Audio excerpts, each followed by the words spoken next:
আজকে যে সূরা থেকে তাফসীর করব সেই সূরাটি পবিত্র কোরআন আল কারীমের ৪ নম্বর সূরা। কয় নম্বর সূরা? ৪ নম্বর। ৪ নম্বর সূরা। সূরাটির নাম হচ্ছে সূরাতুন নিসা। এই সূরাতুন নিসা এর ১ নম্বর আয়াত থেকে ইনশাআল্লাহ আমরা তাফসীর শুরু করছি। সকলে পড়ুন ইনশাআল্লাহ। আল্লাহ পাক রব্বুল আলামিন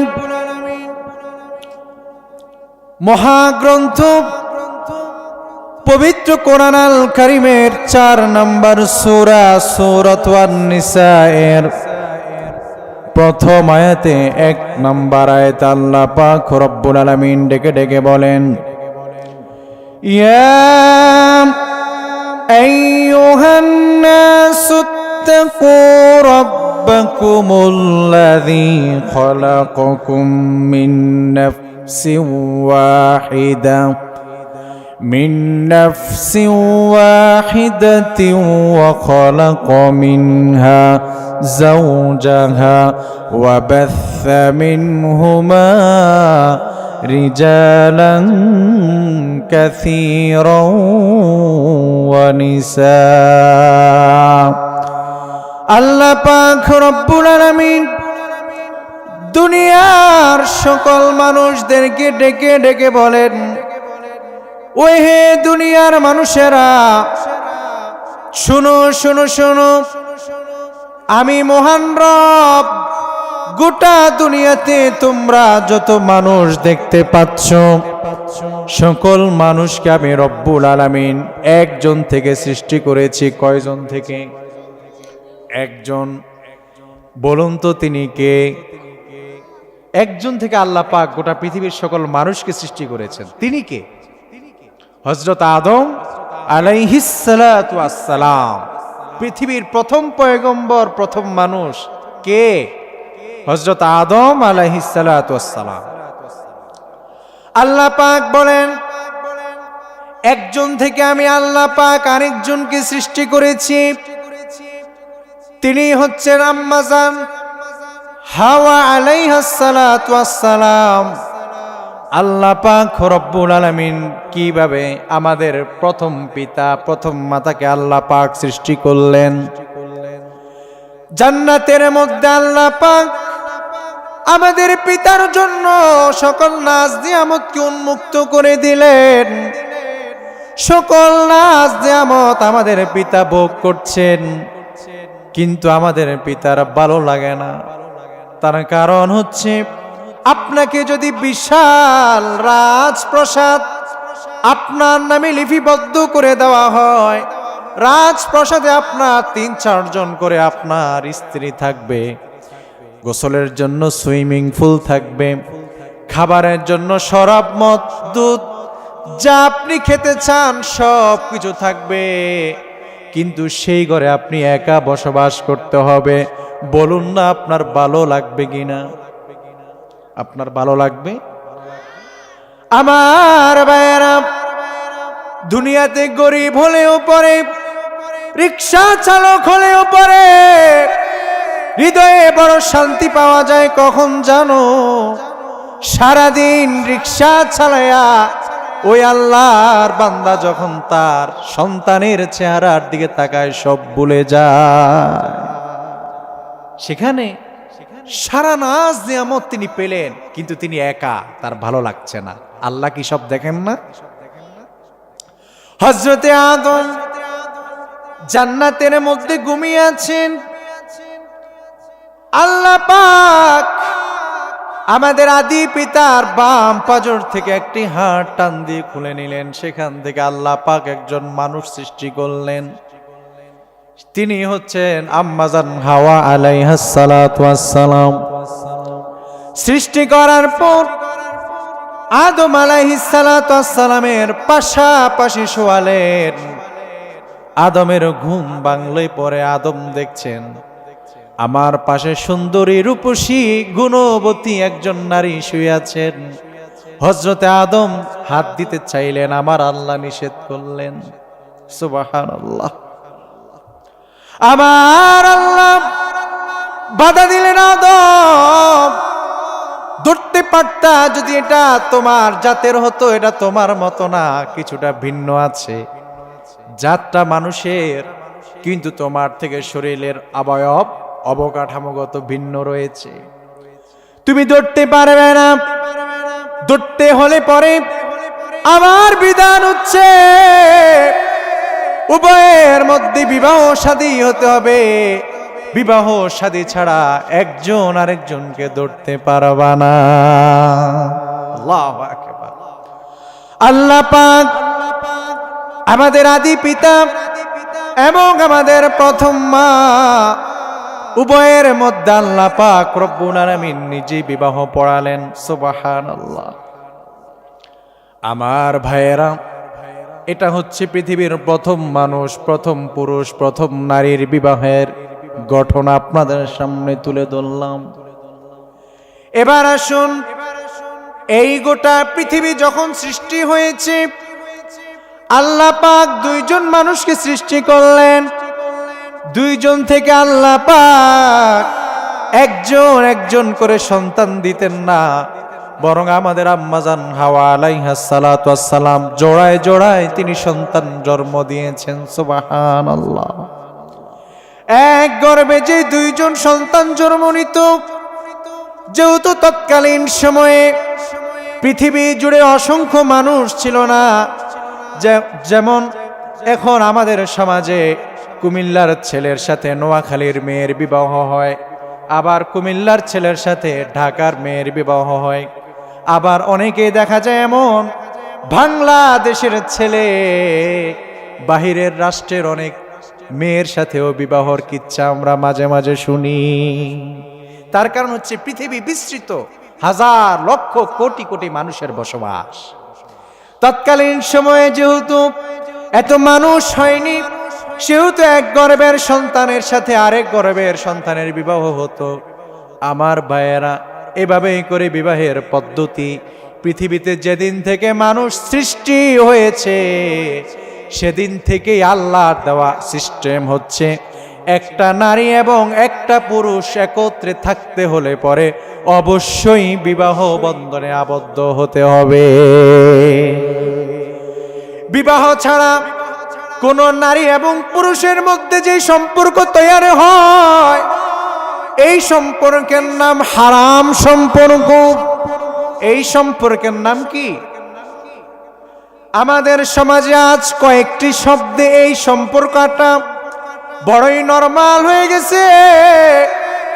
এক নাম্বার বলে গার্লফ্রেন্ড, মানে মেয়ে বন্ধু, বয়ফ্রেন্ড ছেলে বন্ধু, আবার বেস্ট ফ্রেন্ড, নাউজুবিল্লাহ। আপনাকে যদি আমি বলি, এই যে শব্দ চয়নের মাধ্যমে যুবকেরাও কত চালাক, শুনলে আপনি আশ্চর্যান্বিত হয়ে যাবেন। আল্লাহর দিনের পথে ডাকলে পরে দেখবেন তার মুখটা বড় বেজার হয়ে যায়। কিন্তু কোন যুবককে যদি আপনি প্রশ্ন করেন, তোমার জীবনে কোনো প্রেম ভালোবাসা রিলেশন আছে কিনা, কিছু থাকুক আর না থাকুক, আগে মুচকি একটা হাসি দিবে। তার কারণ হচ্ছে আল্লাহর দিনের প্রতি তার তেমন আকৃষ্টতা নাই, কারণ এটা আকৃষ্টতার জিনিস। থাকুক কিংবা না থাকুক, আগে তার মুখে একটা মুচকি হাসি দেখা যায়। তার কারণ হচ্ছে এটা আমাদের স্বভাবজাত একটি জিনিস, ঠিক কিনা? যেহেতু পৃথিবীর প্রথম মানুষ হযরত আদম আলাইহিস সালাম, তিনি যখন ঘুম থেকে জাগলেন, তিনি দেখলেন পাশে আম্মাজান হাওয়া, তিনিই ধরতে গেলেন। তার মানে আমাদের প্রথম পিতা তিনি যদি একটি মেয়ে দেখলে পরে তিনি ধরতে যান, আল্লাহ বাধা দিতে হয়, তাহলে পরে আমাদের মধ্যে স্বভাব আসবে, এটাই স্বাভাবিক। আর এই স্বভাব যদি আমাদের ভিতরে না আসে, তাহলে পরে আমরা তো পুরুষই হইতে পারলাম। তার মানে এই স্বভাব আল্লাহ পাক আমাদেরকে সৃষ্টিগতভাবে দিয়েছেন, কিন্তু এটাকে সংযত করার নাম ঈমান। এটাকে সংযত করার নাম কি? এটা আল্লাহ পাক দিয়েছেন আমার ভিতরে। আল্লাহ পাক যে পদ্ধতি দিয়েছেন, সেই পদ্ধতি মতো এই জীবনকে পরিচালনা করার নাম হচ্ছে ঈমান। আমার ভাইয়েরা, পৃথিবীতে শুরু থেকে শেষ পর্যন্ত নারী এবং পুরুষ মেলামেশার জন্য, একত্রে থাকার জন্য একমাত্র বৈধ পদ্ধতি হচ্ছে বিবাহ। বিবাহ ছাড়া যত পদ্ধতি আছে সব হচ্ছে অবৈধ সম্পর্ক এবং অবৈধ রিলেশন।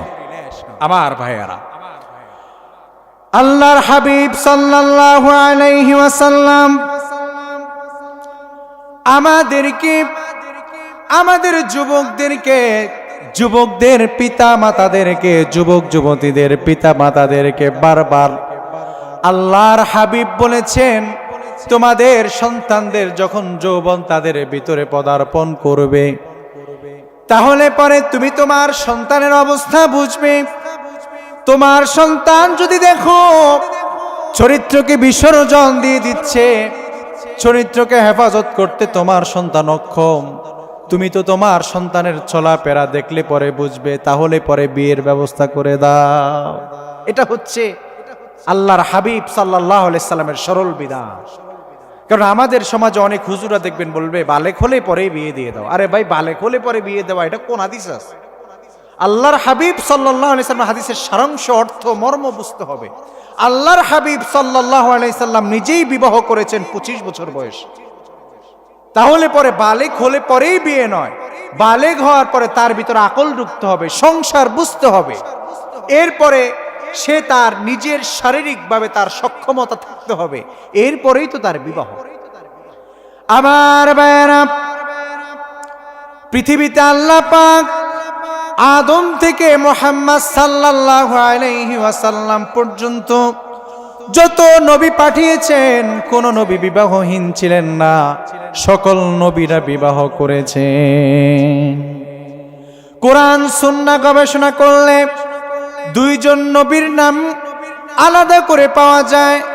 যেমন একজন হযরত ইয়াহইয়া আলাইহিস সালাতু ওয়াস সালাম, তিনার জীবনী দেখলে পরে দেখা যায় তিনি বিবাহ করেননি। আরেকজন হচ্ছেন সাইয়্যিদিনা হযরত ঈসা আলাইহিস সালাতু ওয়াস সালাম। কিয়ামতের পূর্বে যেহেতু তিনি আবার এই দুনিয়ায় আসবেন, আসলে পরে তিনি এই দুনিয়ায় বিবাহ করবেন কিনা সেটা আমরা জানি না, কোরআন সুন্নাহে সেটা উল্লেখ নাই, সেহেতু আমরা এই বিষয়ে আলোচনা করার ক্ষমতাও রাখি না। আমার ভাইয়েরা, আল্লাহ পাক রব্বুল আলামিন পবিত্র কোরআন আল কারীমের 13 নম্বর সূরাতুর আর-রাদের 38 নম্বর আয়াতে আমার আল্লাহ পাক রব্বুল আলামিন বললেন, ওয়ালাকাদ আরসালনা রুসুলাম মিন ক্বাবলিকা ওয়া জাআলনা লাহুম আজওয়াজাও ওয়া যুররিয়া। আল্লাহ পাক বললেন, ওগো নবী, আপনার পূর্বে আদম থেকে ঈসা পর্যন্ত আপনার পূর্বে আমি যত রাসূল পাঠিয়েছি, সকল নবীকে আমি আল্লাহ পাক কয়েকটি জিনিস দিয়েছি। তার মধ্যে একটি হচ্ছে সকল নবীরা বিবাহ করেছেন এবং সকল নবীরা সন্তান আদি তাদের ছিল। সুবহানাল্লাহ। আমার ভাইয়েরা, হযরত আইয়ুব আল আনসারী রাদিয়াল্লাহু তাআলা আনহু হতে বর্ণিত, তিনি বলেন, আল্লাহর হাবিব বলেছেন, 4টি আমল সকল নবীরা করেছেন, এই 4টি আমল সকল নবীদের সুন্নাহ। আরবাউম মিন সুনানিল মুরসালিন, এই 4টি আমল সকল নবীদের আমল, এই 4টি আমল সকল নবীদের সুন্নাহ। 1 নাম্বার আল হায়া, সকল নবীদের ভিতরে লজ্জা ছিল। কি ছিল? লজ্জা ছিল। আমার ভাইয়েরা, সকল নবীদের ইতিহাস আমি আপনাদের সামনে তুলে ধরলে পরে 3 ঘন্টায়ও শেষ করতে পারবো না। শুধুমাত্র আমার এবং আপনার নবীর জীবনী থেকে বলছি।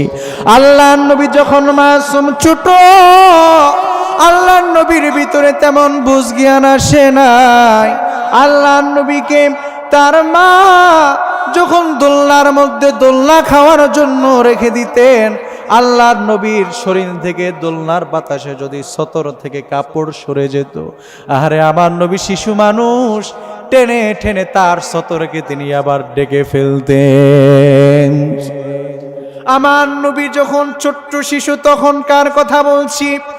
আজকালকের যুবকদেরকে দেখা যায় শর্ট প্যান্ট পরে পরে এলাকায় ঘুরে। কেমন নির্লজ্জ মা, কেমন নির্লজ্জ বাবা, সন্তানের সতরহীন এভাবে দেখলেও পরে মা বাবা থেকে বাধা দেয় না।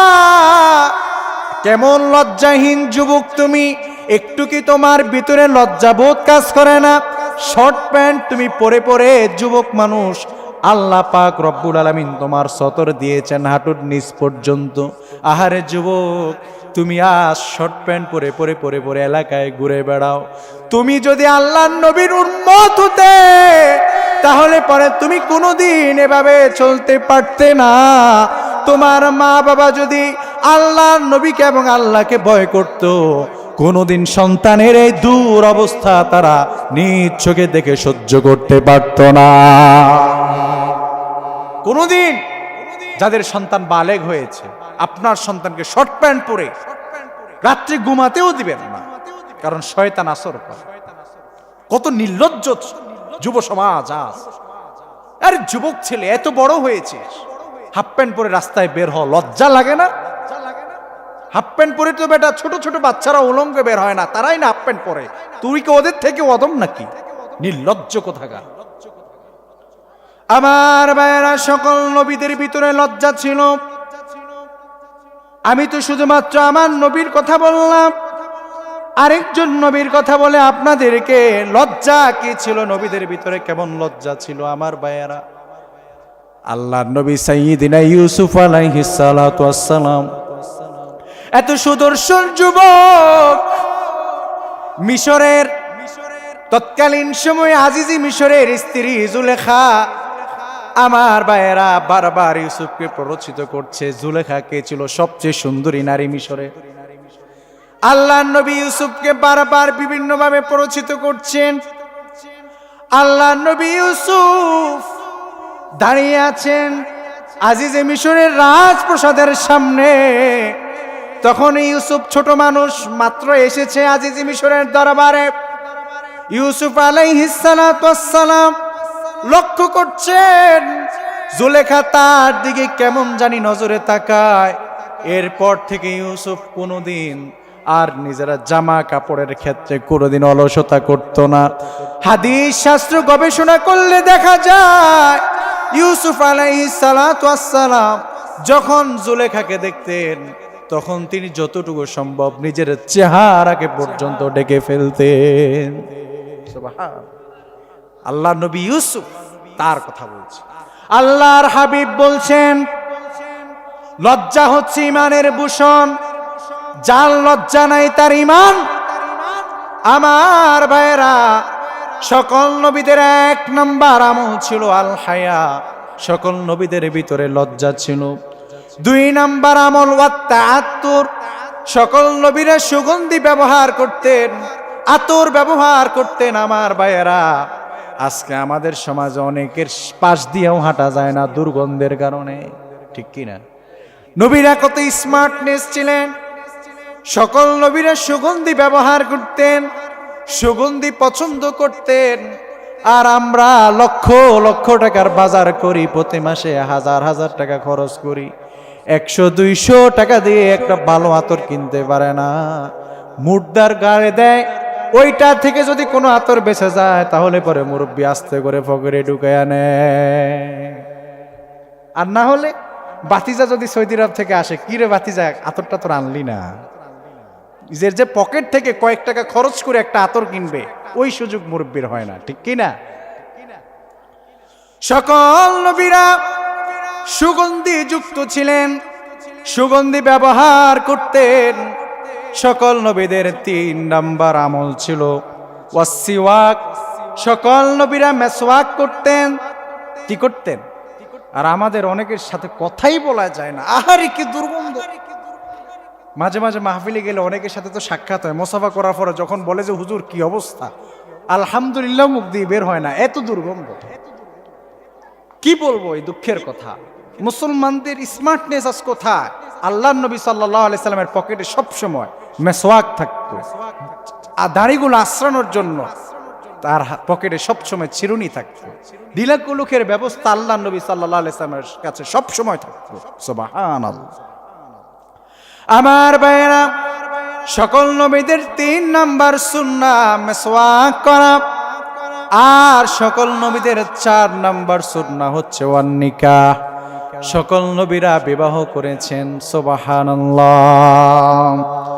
আমার ভাইয়েরা, আল্লাহর নবী সাল্লাল্লাহু আলাইহি ওয়াসাল্লামের প্রিয় স্ত্রী আমাদের আম্মা জান হযরত আয়েশা সিদ্দিকা রাদিয়াল্লাহু তাআলা আনহা হতে বর্ণিত, তিনি বলেন আল্লাহর হাবিব সাল্লাল্লাহু আলাইহি ওয়াসাল্লাম বলেছেন, আন-নিকাহু মিন সুন্নতি ফামান লাম ইয়া'মাল বিসুন্নতি ফালাইসা মিন্নি। আল্লাহর নবীর স্ত্রী আম্মা জান আয়েশা বলেন, আল্লাহর হাবিব বলেছেন সকল নবীদের সুন্নাহ হচ্ছে বিবাহ করা, অতএব কেউ যদি আল্লাহর নবীর এই সুন্নতকে অনুসরণ না করে, বিবাহ না করে, আল্লাহর নবীর এই সুন্নত যদি সে আদায় না করে, আম্মা জান আয়েশা বলেন সে কোনোদিন আমার নবীর উম্মত হতে পারে না। আমাদের সমাজে দেখবেন অনেকে ফকিরি করে, কয়দিন পরে একটা লাল শালু পরে দরবারে দরবারে ঘুরে বেড়ায়। যদি বলি ভাই বিয়ে শাদী করলেন না, বলে আরে এই জগতে আমি আসি নাকি? ঠিক কি না? কোন জগতে যে উনি আছেন, যেই জগতে থাকলে পরে গাঞ্জা খেতে হয়, গাঞ্জা খেতে হয় নিয়মিত, ওইটা ওনার ঠিক আছে, রুটিন মাফিক। ইয়াবা খেতে হয়, মদ খেতে হয়, এগুলার ব্যবসাও করে গাট্টির ভিতরে ঢুকায়া ঢুকায়া। পুলিশ যদি তদন্ত করে তখন বলে সাধু সন্ন্যাসীদের উপর হামলা হলো কেন, বিচার চায়।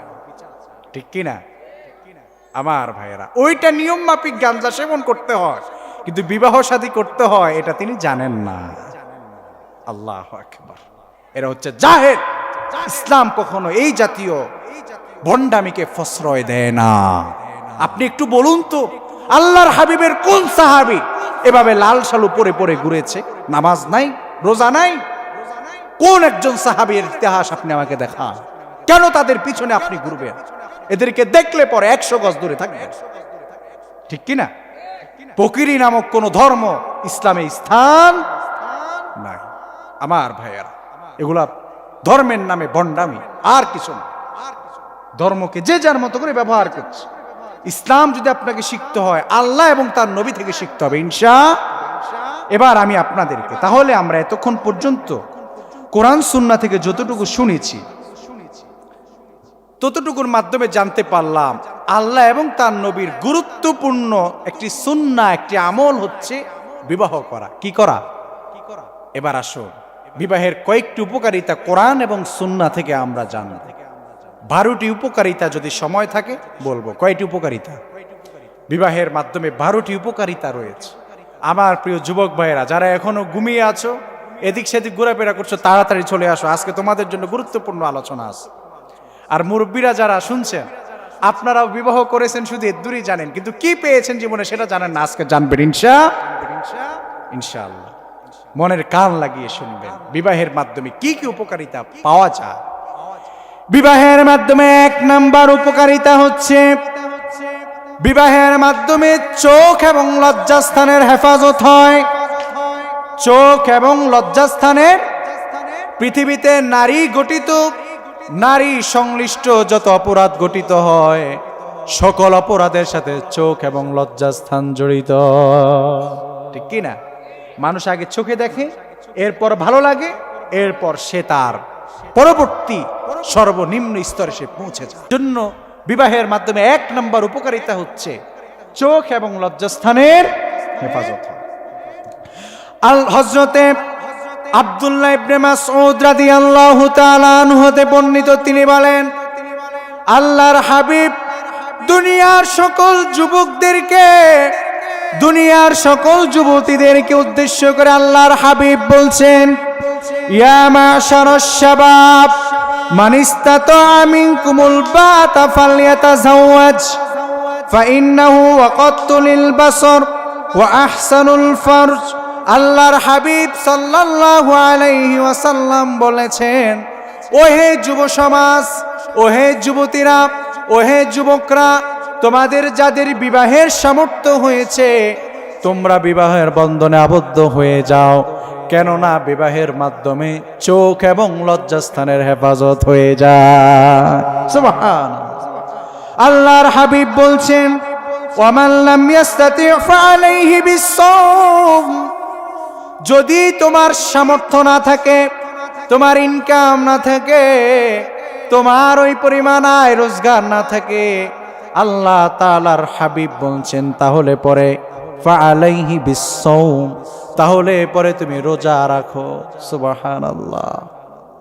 কেন তুমি রোজা রাখবা?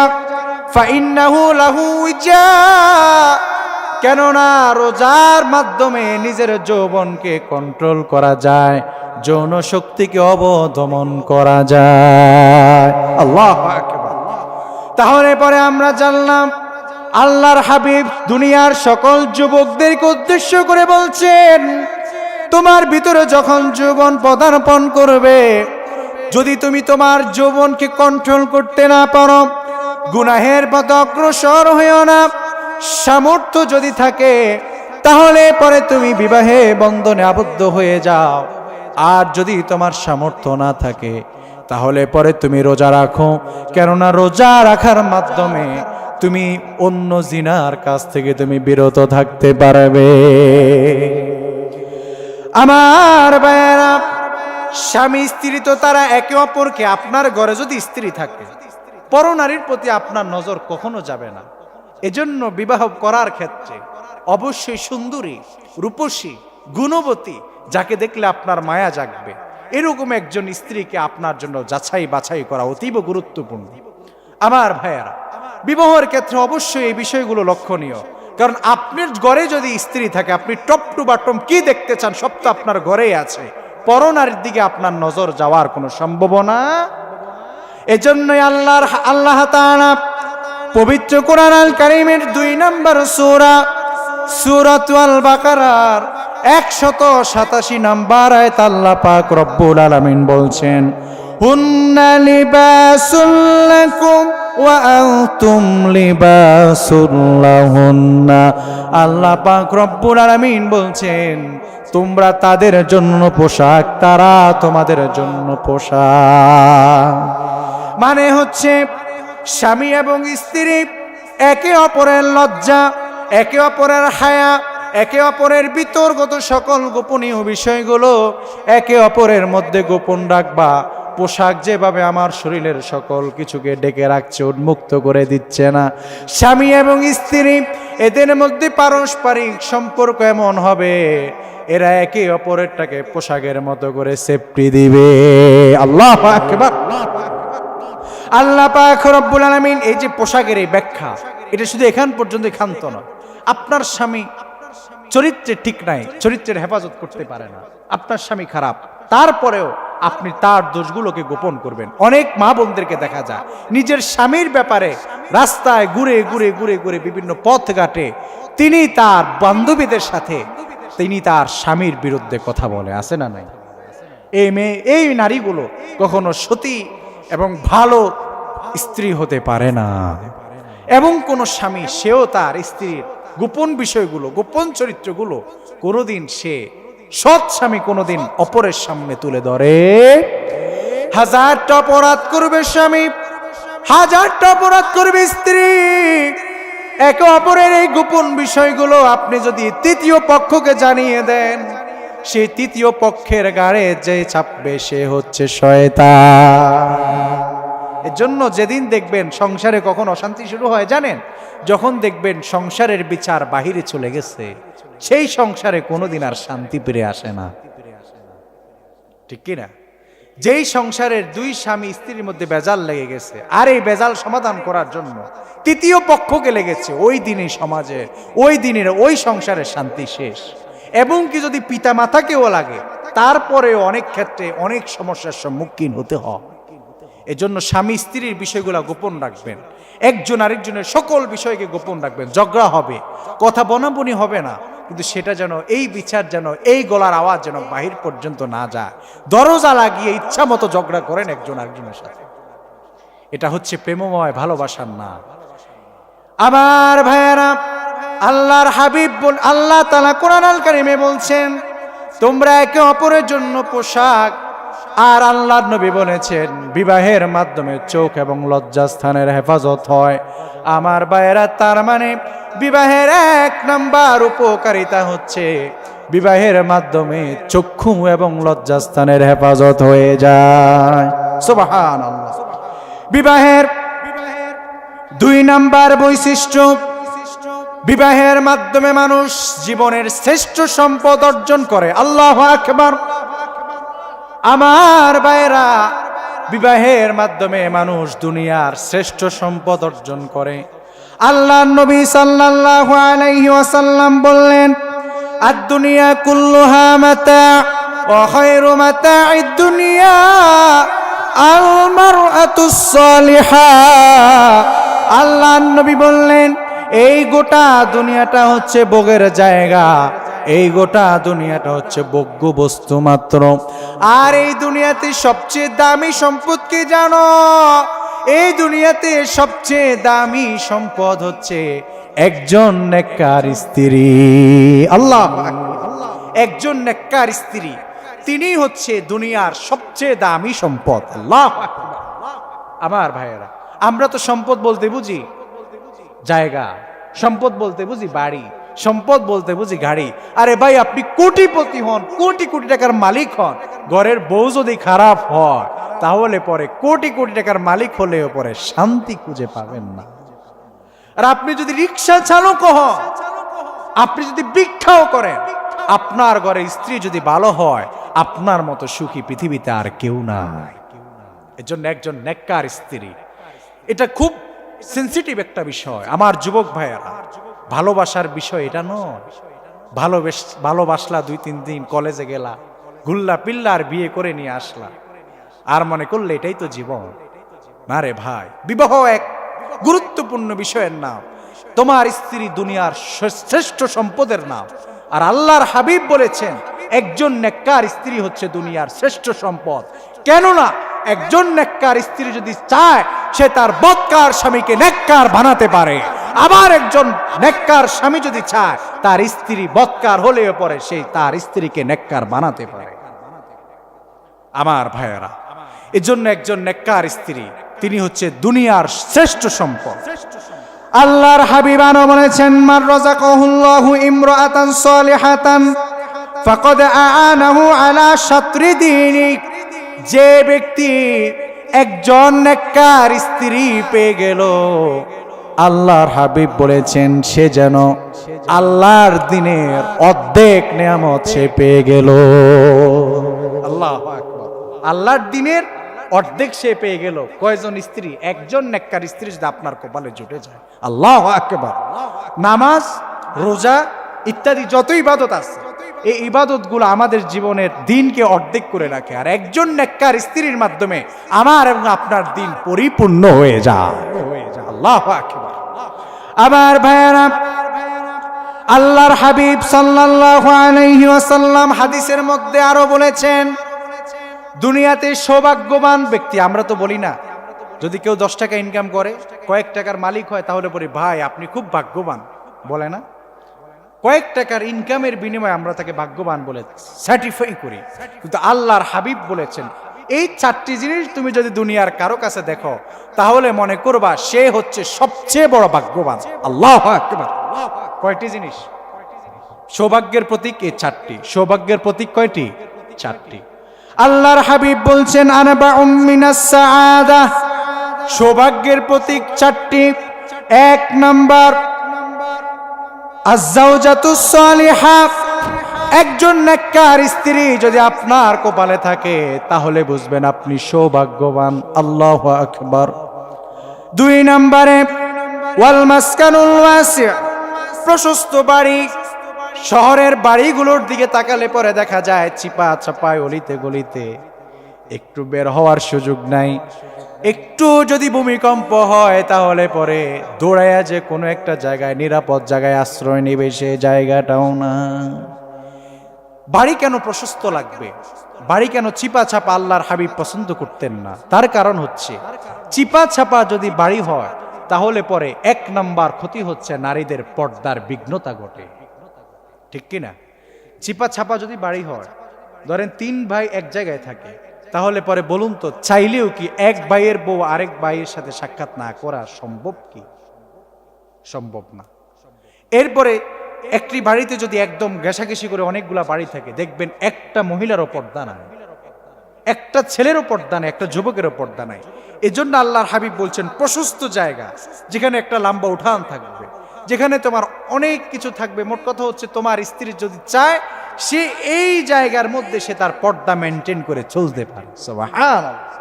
এজন্য আল্লাহর হাবিব বলছেন সৌভাগ্যের প্রতীক হচ্ছে সে দুনিয়াতে তার জন্য এক প্রশস্ত বাড়ি রয়েছে। সুবহানাল্লাহ। দ্বিতীয় নাম্বার, প্রশস্ত বাড়ি থাকলে পরে আপনার সন্তানের মন মানসিকতা একগুয়ামি হয়ে যায় না। আপনার সন্তান উন্মুক্তভাবে চিন্তা করতে পারে এবং আপনার সন্তানের চিন্তাশীলতা, সৃজনশীলতা দিন দিন বৃদ্ধি পেতে থাকে। আর আপনি আপনার সন্তানকে যদি বন্দি করে রাখেন 2-3-4 দেয়ালের ভিতরে, তাহলে পরে দুনিয়াও বুঝবে না, কিচ্ছু বুঝবে না, সে তার ব্রেন সেই জায়গা পর্যন্ত ক্ষান্ত হয়ে যাবে। এজন্য আল্লাহর হাবিব বলেছেন সৌভাগ্যের 2 নাম্বার প্রতীক হচ্ছে একটি প্রশস্ত বাড়ি। 3 নাম্বার, ওয়াল জারুস সালিহ, নেককার প্রতিবেশী। যদি আপনার প্রতিবেশী নেককার হয়ে যায় তাহলে পরে আর কোনো ঝামেলা থাকে না। আর প্রতিবেশী যদি বদকার হয় তাহলে পরে একদিন হঠাৎ সাউন্ড বক্সের মধ্যে গান লাগাইয়া দিল। আপনি নেককার, আপনার প্রতিবেশী বদকার, আপনি গান শুনেন না, বদকার প্রতিবেশী থাকার কারণে সাউন্ড বক্সে গান লাগাইয়া দিছে। আর তার পজিশন এমন জায়গায় তারে নিষেধ করাও যায় না। এজন্য সৌভাগ্যের প্রতীক হচ্ছে প্রতিবেশী ভালো। আল্লাহর হাবিব বলেছেন 3 নাম্বার। তাহলে পরে আমরা সেই জায়গাগুলোকে খুঁজে নেব যে জায়গাগুলোর প্রতিবেশী আশেপাশের লোকজন ভালো। এইরকম জায়গা দেখে দেখে দেখে দেখে আমরা বাড়িঘর করব। যারা নতুন বাড়ি করার চিন্তা ভাবনা করেন তারা দেখবেন অমুক জায়গার মানুষগুলো খুব ভালো মানুষ, আমি চেষ্টা করি ওই প্রতিবেশীদের সাথে আমি আমার ঘরটা করতে পারি কিনা। তাহলে পরে আল্লাহ পাক আপনাকে যদি নেককার প্রতিবেশী দিয়ে দেয় আমার ভাইয়ারা, এটা আল্লাহর অনেক বড় নিয়ামত। আর প্রতিবেশী যদি বদকার হয়, প্রতিবেশীর ছেলে গাঞ্জা খাবে আর আপনার ছেলে তাকিয়ে তাকিয়ে দেখবে, এটা কি হতে পারে? বলবো দোস্ত আসো, আমরা তো পাশাপাশি বাড়ির চাস্তো ভাই, ঠিক কি না? এজন্য প্রতিবেশী ভালো হওয়া চাই।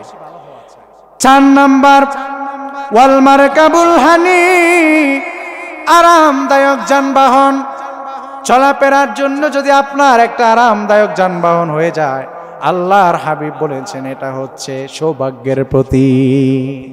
তাহলে 1 নম্বরে আমরা জানলাম সৌভাগ্যের প্রতীক হচ্ছে একজন নেককার স্ত্রী থাকা। আমার ভাইয়েরা, বিবাহের 3 নাম্বার ফজিলত হচ্ছে, উপকারিতা হচ্ছে বিবাহের মাধ্যমে একজন সম্পদ রক্ষক পাওয়া যায়। আল্লাহু আকবার।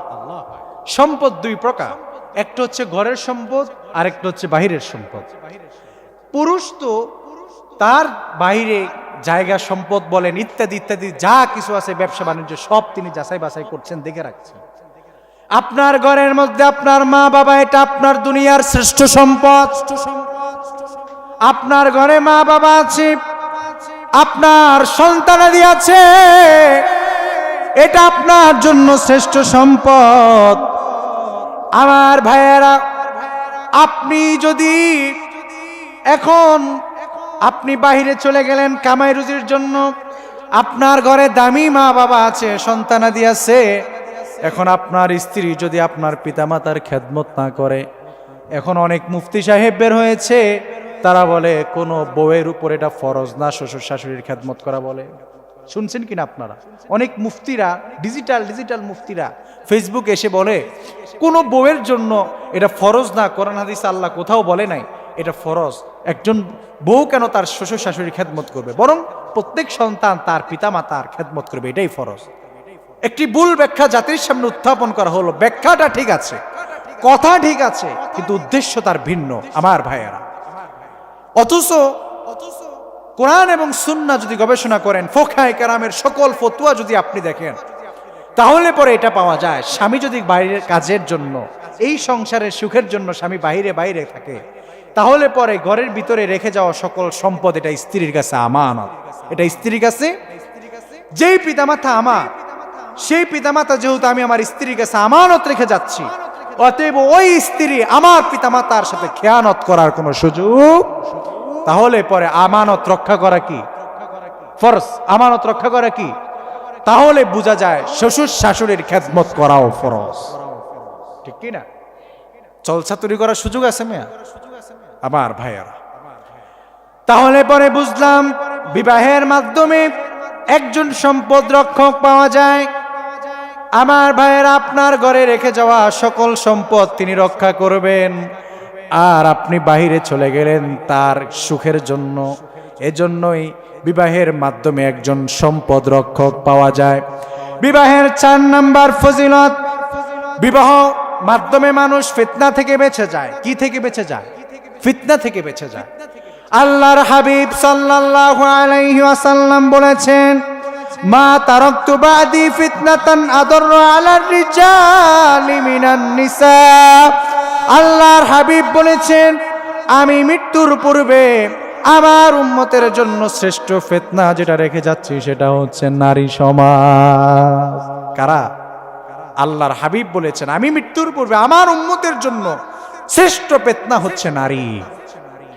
আমার ভাইয়েরা, কোনো ছাত্র যদি ছাত্র জীবনে কোনো মেয়ের ফাঁদে পড়ে যায়, ওর ছাত্র জীবন ধ্বংস। ওই ছাত্র জীবনেও ভালো কিছু করতে পারবে না। আমি এটা কাগজ কলমে স্বর্ণাক্ষরে লিখে দিব। আমি যত ছাত্র দেখেছি, অধিকাংশ স্কুল কলেজের ছাত্র এখন নষ্ট হয় শুধুমাত্র মেয়ের ফাঁদে পড়ার কারণে। যেই ছাত্র জীবনে কোনো মেয়ের ফাঁদে পড়লো তো ওই ছাত্র জীবনে সফলতা অর্জন করতে পারবে না। যেই ব্যবসায়িক জীবনে কোনো মেয়ের ফাঁদে পড়লো, ওই ব্যবসার জীবনে বারাকা লাভ করতে পারবে না। আমার ভাইয়েরা, যেই রাজনীতিবিদ রাজনীতি করার সময় রাজনীতিবিদ যদি কোনো মেয়ের ফাঁদে পড়ে যায়, ও রাজনীতিবিদ জীবনে কোনোদিন সফলতা অর্জন করতে পারবে না। আপনাদেরকে একটা বাস্তবতা দৃষ্টান্ত তুলে ধরছি। বিগত সরকারের আমলে একজন প্রতিমন্ত্রী ছিল, তার নাম ছিল ডাক্তার মুরাদ হাসান। ডাক্তার মুরাদ হাসানের মতো একজন প্রতিমন্ত্রী একটা নারী কেলেঙ্কারিতে পড়ে সে তার মন্ত্রিত্বের পদ পর্যন্ত হারিয়েছে। দ্বিতীয়বার এমপি পদে দাঁড়ালেও পরে মানুষ তাকে নির্বাচিত করে না। তার মানে নারী এমন একটি ফিতনার নাম, একজন মন্ত্রীকে মুহূর্তের মধ্যে ফকির বানিয়ে ছাড়ে। ঠিক কিনা? কোন নারীর ফান্দে পড়বা না। আমার যুবক ভাইয়েরা, তোমাদের পায়ে ধরে বলে, কোন নারীর ফান্দে পড়বা না। কারণ নারী এমন একটি জিনিসের নাম, তোমাকে মাতাল করে দেয়, পাগল করে দেয়। তুমি কার জন্য কাঁদো? যে মা, যে বাবা। আমি তো একদিন হসপিটালে যেখানে মাদের ডেলিভারি হয়, আমি ওই দিন থেকে আমার মায়ের প্রতি আমার ভালোবাসা সর্বাত্মক বেড়ে গেছে। আমি দেখতে পাচ্ছি, আমি যখন ডেলিভারি রুমের সামনে দিয়ে যাচ্ছি, মহিলার চিৎকার চেঁচামেচি আমি শুনছি। পাশেই ছিল একজন নার্স। জিজ্ঞেস করলাম, ম্যাডাম এখানে কি হচ্ছে? এইভাবে চিৎকার চেঁচামেচি কেন হচ্ছে? তিনি বললেন, এখানে ডেলিভারির রুম, ডেলিভারি হচ্ছে। বললাম, এইভাবে চিৎকার করে? সেদিন থেকে আমি আমার মায়ের কথা চিন্তা করলাম। আর একদিন তো আমিও আমার মায়ের গর্ভ থেকে এভাবে এই দুনিয়াতে এসেছি। আমার মা তো আমার জন্য এমনই কষ্ট করেছেন। যুবকরা, যেদিন বিয়ে করবা, যেদিন তোমার স্ত্রীর পেটে বাচ্চা আসবে, তোমার স্ত্রী দেখবে একবার ও পাশ করে তোমার স্ত্রী ঘুমাতে পারে না, খাইতে পারে না। সেদিন বুঝবা তুমি দুনিয়াতে এমনি আসো নাই। দুনিয়াতে তোমার মা বাবা তোমার এমনি জন্ম দেয় নাই। সেই মেয়ের জন্য কেমন ছেলে তুমি? সেই মেয়ের জন্য, একটি মেয়ের জন্য জনম দুঃখিনী মাকে তুমি অপদস্থ করো, অপমান করো। একটু কি দিলে লাগে না? একটু কি দিলে বাধা দেয় না? তোমার বাবার কথা তুমি একটু চিন্তা করো। তুমি যেদিন খেতে পারো নাই, তুমি যখন পড়তে পারো নাই, কিছু বুঝো না, জানো না, যে বাবা, যে মা, বাবার কাছে তুমি আবদার করেছো, বাবা কোনোদিন নিজের পড়ার আগে তোমার শরীরের দিকে তাকিয়েছে, আমার সন্তান কি পড়েছে? ঈদের দিন বাবা মার্কেট করে নাই, তোমার জন্য মার্কেট ঠিকই করেছে। আহারে সন্তান, আজ বুঝি বয়স হয়ে গেছে, যৌবন চলে এসেছে, শরীর গরম হয়ে গেছে, মারেও ছিল না, বাবারেও ছিল না। এজন্যই আমি বলি, যেই সকল যুবকেরা তার মা বাবাকে বলে গিয়ে এই সকল নারীর ফিতনায় পড়ে আসক্ত হয়ে গেছে, এরা জীবনে কোনোদিন সফলতা অর্জন করতে পারে না। দেখবেন এরা জীবনে কোনোদিন, আমি এরকম ছেলে একটাকেও দেখি নাই যে জীবনে সফল হয়েছে। আজকে এই যে দেখছেন, এই ছোট মানুষ, আমাকে আপনারা কয়জনে চিনেন? বাড়ি কই? আমার বাপমার পরিচয়, বংশ পরিচয় আপনারা এখানে বসিয়েছেন। এতগুলো মানুষ সামনে বসে আছেন, সম্মানের চেয়ার এমনি এমনি হয়েছে। আমি যখন হিপস পড়ি, একদিন মায়ের পায়ে ধরে গিয়ে বললাম, মা আমার দ্বারা আর হিপস হবে না, কারণ আমার শয়তানে দললে যা হয় 17-18 পারা হয়েছে। বললাম, মা আর হবে না আমার পক্ষে, আমি পারি না, আমার পক্ষে সম্ভব না। ওস্তাদে একদিকে পিটায়, ওস্তাদের মায়ের জ্বালা, মায়ের পায়ে ধরছি। দেখেন, চিন্তা করেন। আমার মা বললেন, সন্তান রে, তোমার জন্য দোয়া করলাম। এই ইব্রাহিম এখনো পর্যন্ত জীবনে বলতে পারবে না মায়ের চোখে চোখ রেখে কোনোদিন চোখ বড় করে কথা বলছে, কোনোদিন না এই জীবনে। মায়ের কাছে পারবো না হিপস পড়তে, মায়ের পায়ে ধরছি, এরপরেও মার সাথে বেয়াদবি করি নাই, এরপরেও মাকে ধমক দেই নাই। এটা সেই ছেলে। আজ আল্লাহ তাআলা সে মায়ের দোয়ার বদৌলতে আল্লাহ আমাকে যা দিয়েছেন, আজীবন যদি আল্লাহর দরবারে সেজদায় পড়ে থাকি, ভাই শুকরিয়া আদায় করে শেষ করতে পারবো না। আমার ভাইয়েরা, এজন্য যুবকদেরকে পায়ে ধরে বলছি, জীবনে কোনোদিন কোনো নারীর ফান্দে পড়বা না, জীবনে কোনোদিন কোনো নারীর পেতনায় পড়বা না। আল্লাহর হাবিব বলেছেন, কোন অবিবাহিত পুরুষ অথবা কোনো নারী, কোনো মেয়ে যদি বিবাহের পূর্বে অবৈধ সম্পর্ক লিপ্ত হয়ে যায়, আল্লাহ তার দুনিয়ার জীবন থেকে 3টি জিনিস কেড়ে নেন। কয়টি জিনিস? 1 নাম্বার আল বারাকাহ, আল্লাহ পাক তার জীবন থেকে বরকত তুলে নিয়ে যান।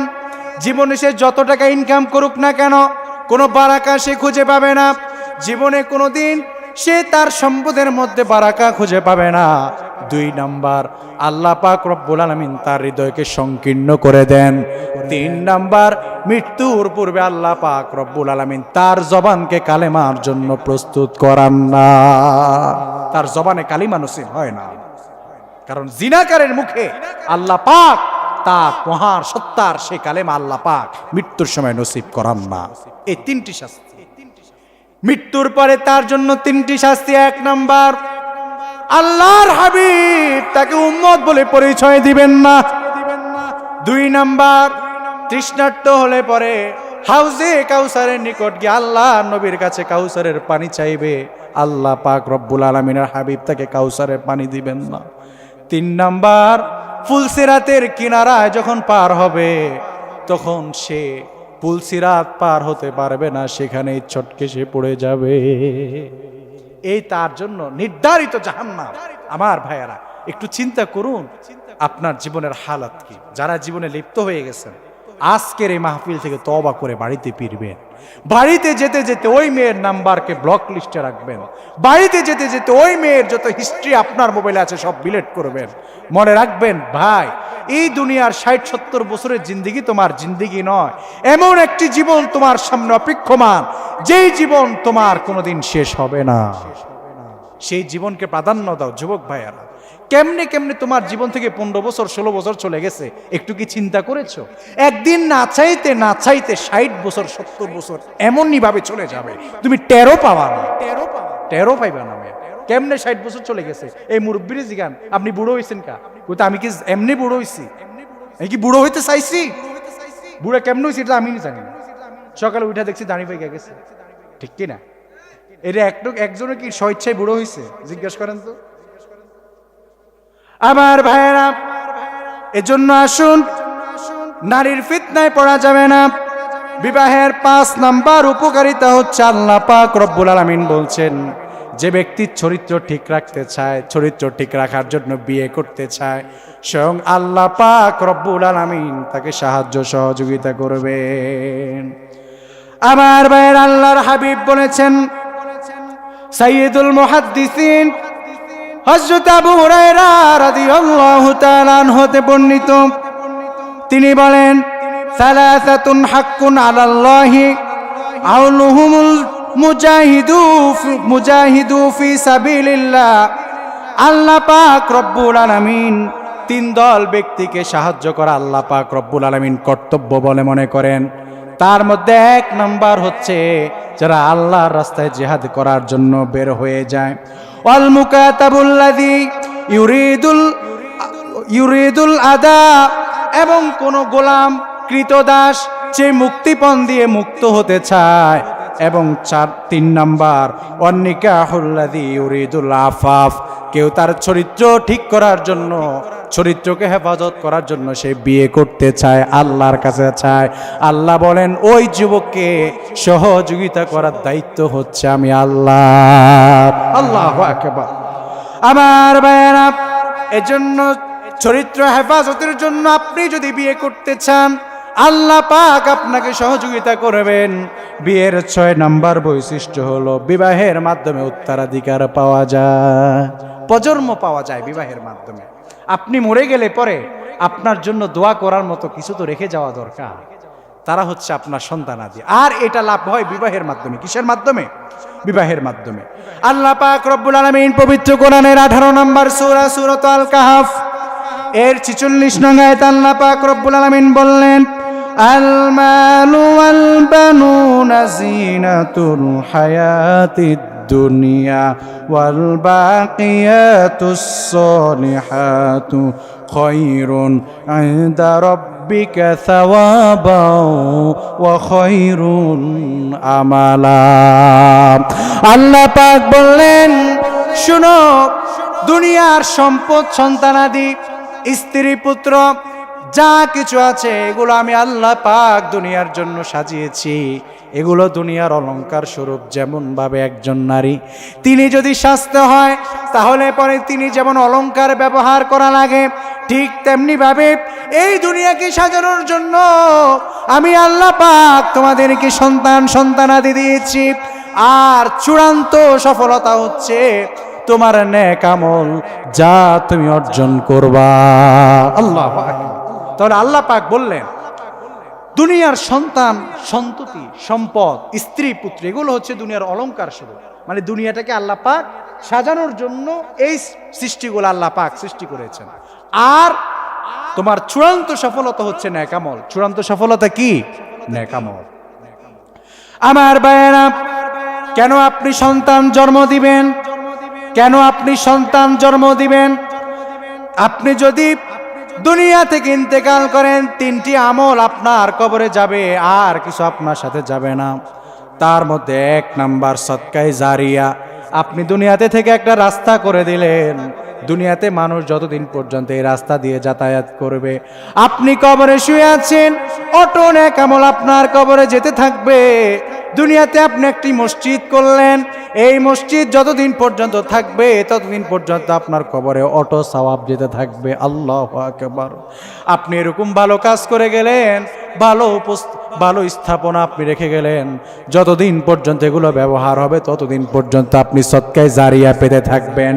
2 নাম্বার উপকারে জ্ঞান, ভালো এলেম, ভালো জিনিস আপনি শিখাইয়া দিয়া গেলেন, যতদিন পর্যন্ত আপনার কথার উপরে কোনো একজন মানুষ একটি আমল করবে ততদিন পর্যন্ত আপনার কবরে নেক আমল যেতেই থাকবে।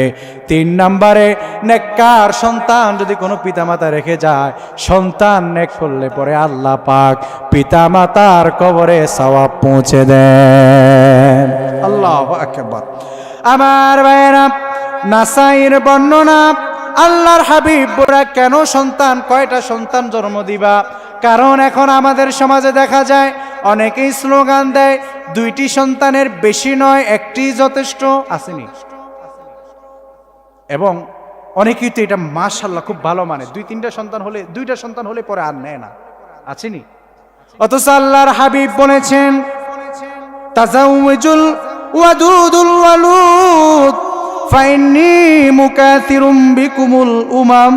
আল্লাহর হাবিব বলেছেন কিয়ামতের কঠিন তোমরা কেমন মেয়ে দেখে বিবাহ করবা জানো? মমতাময়ী, যাকে দেখলে তোমার ভালোবাসা জাগে, এরকম একজন মমতাময়ী মেয়েকে তোমরা বিবাহ করবা। 1 নাম্বার। 2 নাম্বার বৈশিষ্ট্য হচ্ছে যারা অধিক পরিমাণ সন্তান প্রসব করতে পারে। এখন আপনি কবেন হুজুর বিবাহ করব আমি, বিয়ের আগে কেমনে জানবো যে এত পরিমাণ বাচ্চা সে জন্ম দিবে? প্রশ্ন আছে না? স্বাভাবিক প্রশ্ন, যে বিয়ের আগে কেমনে জানবো সে বেশি বাচ্চা জন্ম দিবে? আল্লাহর হাবিব সিস্টেম বাতায়া দিলেন। সাহাবীরা প্রশ্ন করলেন, ইয়া রাসূলুল্লাহ কেমনে বুঝবো এটা? আল্লাহর হাবিব বলেছেন তুমি ওই মেয়ের পরিবারের খোঁজ খবর নাও, যদি দেখো ওই মেয়ের মা অধিক পরিমাণ সন্তান জন্ম দিয়েছে তাহলে পরে বুঝবো ওই মেয়ে অধিক পরিমাণ সন্তান জন্ম দিতে সক্ষম। আল্লাহু আকবার। আল্লাহর হাবিব বলছেন বংশ দেখো, পরিবার দেখো, দ্বিতীয় নাম্বার আল্লাহর হাবিব বলেছেন যেই পরিবারে বেশি বেশি তালাক হয়, মানে মেয়ের মা 2 দিন পরে পরে তালাক হয়, মেয়ের মায়ের চরিত্র ভালো না, আল্লাহর হাবিব বলেছেন ওই পরিবারেও তুমি বিয়ে করিও না। আল্লাহু আকবার। কারণ মেয়ের মা যদি ভালো হয় তাহলে পরে মেয়ে, যেহেতু মেয়েটা ঘরে থাকার জিনিস, এটা বাইরে থাকার জিনিস, সেহেতু ছেলের চরিত্র যাচাই বাছাই হয় বাবার দিয়ে, আর মেয়ের চরিত্র যাচাই বাছাই হয় মা দিয়ে। কেননা মেয়ে দিনের বেশিক্ষণ সময় থাকে মায়ের কাছে, মা যদি ভালো হয় তাহলে মায়ের এই আসর মেয়ের মধ্যে ঢুকবে। এজন্য আল্লাহর হাবিব বলেছেন মেয়ের মায়ের চরিত্র যদি খারাপ হয় তাহলে পরে তুমি ওই সংসারে আগাইও না, ওর সাথে বিবাহ করবা না, মেয়ের মায়ের চরিত্রের দিকে তুমি লক্ষ্য করবা। আল্লাহু আকবার। এবং ওই মেয়ের মা বেশি বেশি সন্তান জন্ম দিতে সক্ষম কিনা সেটা দেখে তুমি বিয়ে করবা। কেননা আল্লাহর হাবিব বলেছেন কিয়ামতের কঠিন ময়দানে সকল নবীরা যখন উপস্থিত থাকবে তখন আমি নবী আমার উম্মতের সংখ্যা দিক নিয়ে, আমার উম্মতের সংখ্যা নিয়ে আমি গর্ব করব। আল্লাহু আকবার। আমার বাইরের জন্য আমরা বিবাহ করব। বিবাহ করলে পরে সন্তান জন্ম নিয়ন্ত্রণ যে একটি আজ ভুল প্রথা আমাদের সমাজে প্রচলিত, এই জায়গা থেকে আমাদেরকে কিছুটা, আপনার স্ত্রীর যদি জীবন মৃত্যুর সন্ধিক্ষণে সে না পৌঁছায়, যে যদি সে সন্তান নেয় তাহলে পরে সে মারা যেতে পারে এবং সে বিশাল কোন অসুস্থতার দিকে ধাবিত হতে পারে, এই 2টি রিস্ক যদি না থাকে তাহলে এই 2টি কারণ ছাড়া আপনি যদি জন্ম নিয়ন্ত্রণ করেন, যতগুলো জন্ম নিয়ন্ত্রণ করে আপনি আপনার সেই মূল্যবান সম্পদকে যখন যেভাবে নষ্ট করলেন, যতগুলো সন্তান হত্যার দায় কিয়ামতের দিন আপনার ঘাড়ে আল্লাহ পাক রব্বুল আলামিন তুলে দিবে। এজন্য এই কাজে কখনো লিপ্ত হবেন না। সন্তান আল্লাহ যদি দেয়, আল্লাহ পাক আপনার রিজিকে বারাকা দান করে দিবেন। একদিন আপনার কিছু ছিল না, আল্লাহ আপনার ঘরে একজন সন্তান দিয়েছেন, সেই সন্তানকে খাওয়ানোর জন্য আল্লাহ পাক রিজিক দিলেন, এরপরে আরেকজন হয়েছে, আল্লাহ পাক রিজিক বৃদ্ধি করে দিলেন। আল্লাহ পাক কাউকে না খাওয়ায় রাখেন না। এজন্য রিজিকের মালিক তো আল্লাহ, আর রিজকু মাকসুমুন, রিজিকের ফয়সালা হয়তো আসমানে, আপনি জমিনে এত চিন্তা করেন কেন? আমার ভাইয়েরা, 7 নম্বরে বিবাহের মাধ্যমে দিনদারি পরিপূর্ণ হয়। আগেই বলেছিলাম নেককার স্ত্রী পাওয়া মানে হচ্ছে দিনের অর্ধেক পেয়ে যাওয়া, আর বাকি নেক আমলের মাধ্যমে আপনার দিনদারি পূর্ণ হয়ে যায়। বিবাহের 8 নম্বর উপকারী হচ্ছে বিবাহের মাধ্যমে রিজিক বৃদ্ধি পায়। কি বৃদ্ধি পায়? রিজিক বৃদ্ধি পায়। নাকি বলবেন এই তুই কার পায়ে দাঁড়ায় তুই বিয়ে করার কথা বলস, আগে নিজের পায়ে দাঁড়া। ও মনে হয় এতদিন বাবার পায়ের উপরে দাঁড়িয়ে আছে, বাবার কোনো পা ছিল না, ঠিক কিনা? আমার ভাইরা, সন্তানের বয়স হলে পরে আপনার যদি সামর্থ্য থাকে আপনি আপনার সন্তানকে বিয়ে করিয়ে দেন। আল্লাহ বলছেন আমি তার রিজিক বাড়াইয়া দিব। কথাটি আমার নয়, আল্লাহ পাক রব্বুল আলামিন পবিত্র কোরআন আল কারীমের 24 নম্বর সূরা আন-নূরের 32 নম্বর আয়াত আল্লাহ পাক রব্বুল আলামিন বলছেন وَأَنكِحُوا الْأَيَامَ مِنكُمْ وَالصَّالِحِينَ مِنْ عِبَادِكُمْ وَإِمَائِكُمْ إِنْ يَكُونُوا فُقَرَاءَ يُغْنِهِمُ اللَّهُ مِنْ فَضْلِهِ وَاللَّهُ وَاسِعٌ عَلِيمٌ। আল্লাহ পাক রব্বুল আলামিন বললেন, আর তোমরা তোমাদের মধ্যবর্তী যারা আছে, যেমন তোমাদের সন্তান সন্তনি এবং কি তোমার অধীনস্থ দাস দাসী যদি থাকে, আর তারা যদি বিবাহের উপযুক্ত হয়ে যায়, আল্লাহ রব্বুল আলামিন বলছেন তাদেরকে বিয়ে করিয়ে দাও। যদি তুমি বিয়ে করিয়ে দাও, আল্লাহ পাক বললেন আমি আল্লাহ পাক তার রিজিক বৃদ্ধি করে দেব। সুবহানাল্লাহ। আমার ভাইয়েরা, আল্লাহ পাক বললেন আমি শুধুমাত্র তার রিজিক বৃদ্ধি করব না, তার জীবনে যে অভাব আছে সে অভাব আমি মুক্ত করে দিব, এবং আমি আল্লাহ পাক রব্বুল আলামিন তার জীবনে প্রচুর প্রাচুর্যতা দান করে দেব। কথা কার? আমার না আল্লাহর। আল্লাহ বললেন ওয়াল্লাহু ওয়াসিউন আলীম, আমি আল্লাহ পাক সকল প্রাচুর্যতার মালিক, এবং আমি আল্লাহ পাক প্রচুর প্রাচুর্যতা দান করব। আল্লাহু আকবার।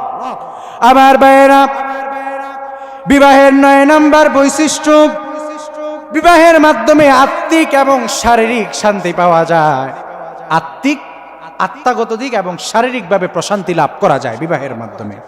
আল্লাহ পাক রব্বুল আলামিন বললেন ওয়া মিন আয়াতিহি أن خلق لكم من أنفسكم أزواجا لتسكنوا إليها وجعل بينكم مودة ورحمة إن في ذلك آيات لقوم يتفكرون আওয়াজ জোরে পড়েন আল্লাহু আকবার। আল্লাহ পাক বললেন বিবাহের মাধ্যমে আরেকটি তোমাদের জন্য আমি আল্লাহর আরেকটি বড় নিদর্শন হলো তোমাদের মধ্য থেকেই আমি তোমাদের স্ত্রীদেরকে সৃষ্টি করেছি। কেননা আদম আলাইহিসসালাতু ওয়াসসালামের বাম পাজর থেকে আল্লাহ পাক রব্বুল আলামিন হাওয়া আলাইহিসসালাতু ওয়াসসালামকে সৃষ্টি করেছেন। এজন্য আল্লাহ বললেন আমি তোমাদের থেকেই তোমাদের স্ত্রীদেরকে সৃষ্টি করেছি যেন তোমরা প্রশান্তি লাভ করতে পারো এবং তোমাদের একে অপরের মধ্যে দয়া সৃষ্টি হয়।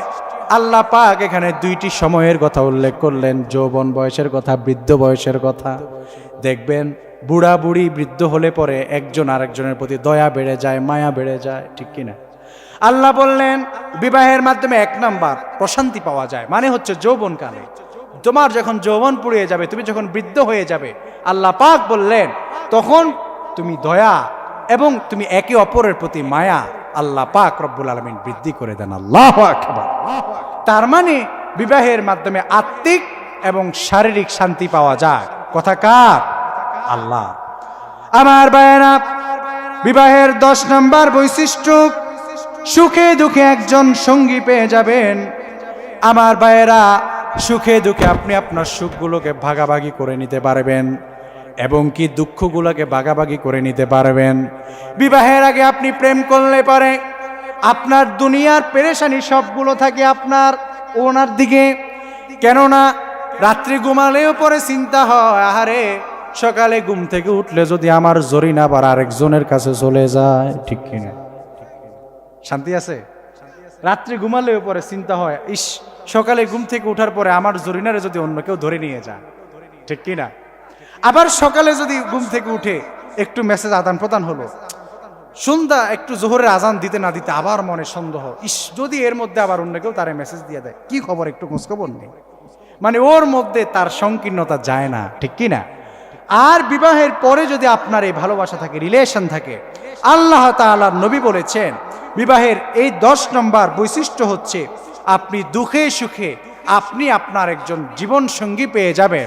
এজন্য সফলতা অর্জন করার পরে যদি আপনি বিবাহ করেন, এই সংসারগুলো দেখবেন খুব কম এদের মধ্যে ভালোবাসা আদান প্রদান হয়। আর যেগুলো বিবাহ করার পরে সে তার স্ত্রীকে সাথে নিয়ে দুঃখ সুখের সঙ্গী হয়ে যায়, ওই স্ত্রীগুলো দেখবেন যখন সে অতীত ভুলে যায় নাই, কারণ সে তার স্বামীর দুঃখ কষ্টগুলো নিজের চোখে দেখেছে, এরপরে সে যদি সুখের চেহারা দেখে তাহলে পরে সে অকৃতজ্ঞ হয় না, সে স্বামীর কৃতজ্ঞতা লাভ করে এবং সে স্বামীর প্রতি কৃতজ্ঞ হয়, ঠিক কিনা? আমার ভাইয়েরা, এজন্য বিবাহের 10 নম্বর বৈশিষ্ট্য, বিবাহের মাধ্যমে একজন দুঃখ এবং সুখের সঙ্গী আপনি পেয়ে যাবেন। এবার বিবাহের 11 নম্বর বৈশিষ্ট্যের দিকে যাচ্ছি। বিবাহের 11 নম্বর বৈশিষ্ট্য আমি আপনাদের সামনে তুলে ধরছি এটাই, যে পালিয়ে বিবাহ করলে বিয়ে হবে না। পালিয়ে বিয়ে করলে বিয়ে হবে না, কথাটি আমার নয়, আল্লাহর হাবিব ইবনে মাজাহ 1882 নম্বর হাদিসের বর্ণনায় আল্লাহর হাবিব বলেছেন, লা তুজাউমিজুল মারআতুল মারআহ ওয়া লা তুজাউমিজুল মারআতু নাফসাহা ফাইন্নাজ জানিয়াতা হিয়াল্লাতী তুজাউমিজু নাফসাহা। আল্লাহর হাবিব বলেছেন কোন নারী তিনি আরেকজন নারীকে বিবাহ দিতে পারবেন না। একজন নারী তিনি আরেকজন নারীকে বিবাহ দিতে পারবেন, মানে একজন মা তার মেয়েকে বিয়ে দিতে পারবেন না। কেন বিয়ে দিতে পারবেন না? এটার আরেকটা দৃষ্টান্ত দেয়। এই বর্তমান সময়ে ডিজিটাল যুগের একটা ফিতনা। ওই দিন আমি প্রথম আলোর একটি রিপোর্ট দেখলাম, ঢাকার উত্তরাতে ঘটে যাওয়া একটি ঘটনা। মেয়ের মা দীর্ঘ 6 মাস যাবত, কত মাস? 6 মাস যাবত মেয়ের মা তার মেয়ের স্বামীর সাথে পরকীয়ায় লিপ্ত পড়ি, নাউজুবিল্লাহ। এজন্যই মেয়ের মা দায়িত্ব নিয়ে তার মেয়েকে আরেকটি ছেলের হাতে তুলে দিতে পারবেন না। এই কারণে, কারণ মেয়ের মার খারাপ উদ্দেশ্য থাকতে পারে। আল্লাহর হাবিব বলেছেন, একজন নারী অভিভাবক হয়ে আরেকজন নারীকে বিবাহ দিতে পারবে না, এবং কোন নারী নিজেকেও বিবাহ দিতে পারবে না। কোন মেয়ে যদি পালিয়ে যায়, মায়ের অনুমতি নাই, বাবার অনুমতি নাই, চাচা চাচির অনুমতি নাই, কারো অনুমতি ছাড়া ঘর থেকে পালিয়ে গিয়ে যদি বিবাহ করে, আল্লাহর কসম, এটা আমার কথা নয়, বিবাহ হবে না। আল্লাহর নবী বলেছেন, হিয়াল্লাতি তুজাউমিজু নাফসাহা, যদি এভাবে চুরি করে কোনো মেয়ে নিজ দায়িত্বে নিজেকে বিবাহ দিল, আরেকটা পুরুষের সাথে সেই বিবাহ বন্ধন আবদ্ধ হয়ে গেল, আল্লাহর নবী বলেছেন যতগুলো সম্পর্ক সে করলো সবগুলো জিনা হিসাবে আল্লাহর কাছে রূপান্তরিত হয়ে গেল। সবগুলো জিনা, এগুলো জিনা করছে, একটি বিবাহ বৈধ হয়নি। বিবাহের 12 নম্বর বৈশিষ্ট্য,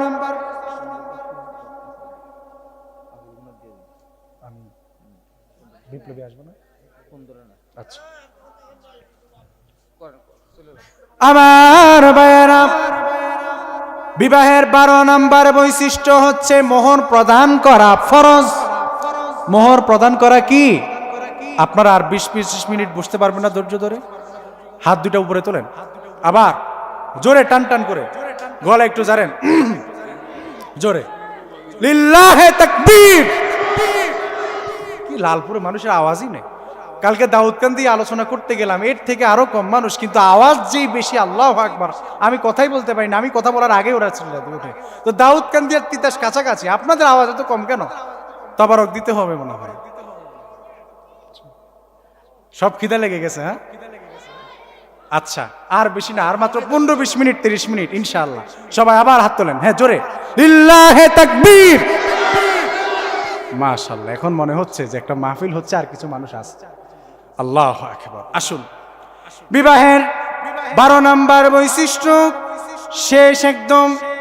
আমার ভাইয়েরা, মোহর দেওয়া ফরজ, কারণ অনেক জালেম স্বামী এমন আছে তারা স্ত্রীর মোহর দিতে চায় না। আর অনেক ফকিন্নি আছে, কি করবে জানেন? বাসর রাত্রে দুইজনে বসে থাকে পাশাপাশি, একজন আরেকজন দিকে মুচকি মুচকি হাসে। তো বউ বলে, কি তোমার কি হয়েছে? বলে, একটা কথা বলতাম। বলে, কি হয়েছে? বলে, না কিছু হবে না, একটা কথা আছে। বলে, কি কথা? মোহর তো ধরা হয়েছে 3-4 লাখ টাকা, তুমি যদি মাফ করে দাও তাহলে পরে সামনে আগানো যায়, ঠিক কিনা? এরকম ফকির আছে কিনা? হবে না। আপনি আপনার স্ত্রীর কাছে এটা মাপ চাইতে পারবেন না। একটা বড় সমস্যা কি জানেন? যেগুলো চুরি করে বিয়ে করে, তো যখন কাজী অফিসে যায় তখন আর 2-3 লাখ টাকায় তো বিয়ে হয় না, 8-9 লাখ 10 লাখ টাকায় কাবিনী বিয়ে করে।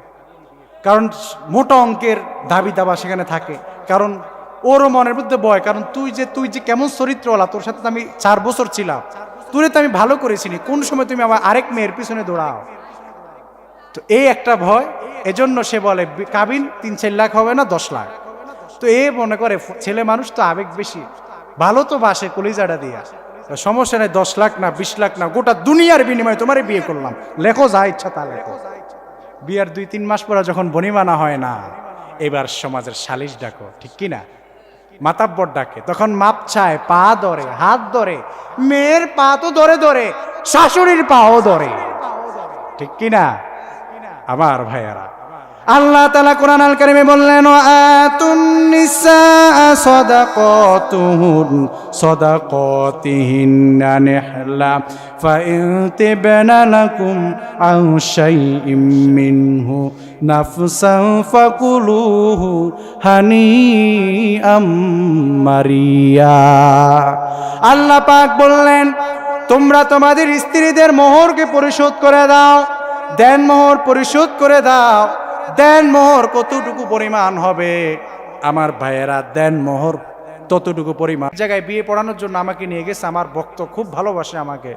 তো এক সময় আমার মুসল্লি ছিল, আমার পিছনে নামাজ পড়েছে। তো ওই সময় থেকে সে বলতো, হুজুর যদি কোনোদিন বিয়ে করি আপনি আমার বিয়ে পড়াবেন। তো বিয়ে করবে, এবার দাওয়াত করছে, উস্তাদ আসবেন। তাই আমি বললাম, বাবা আমি তো কোনো বিয়েতে যাই না। কয়, হুজুর আমি বুঝছি, আমার পুরো বিবাহটা হচ্ছে ইসলামিক সিস্টেমে। বললাম, মাশাআল্লাহ, মসজিদে হবে? কয়, জি। তাহলে আমি আসবো। তো গেলাম, মসজিদে বিবাহ, সব সুন্নতি পদ্ধতি সব ঠিক আছে। কাবিন কত লাখ? বলে, হুজুর 15 লাখ। তোমার ইনকাম কত মাসে? হুজুর 60,000। ছেলের ইনকাম মাসে 60,000, দেনমোহর কত? এরপরে আবার খাবার দাবারের আয়োজন, সুবহানাল্লাহ।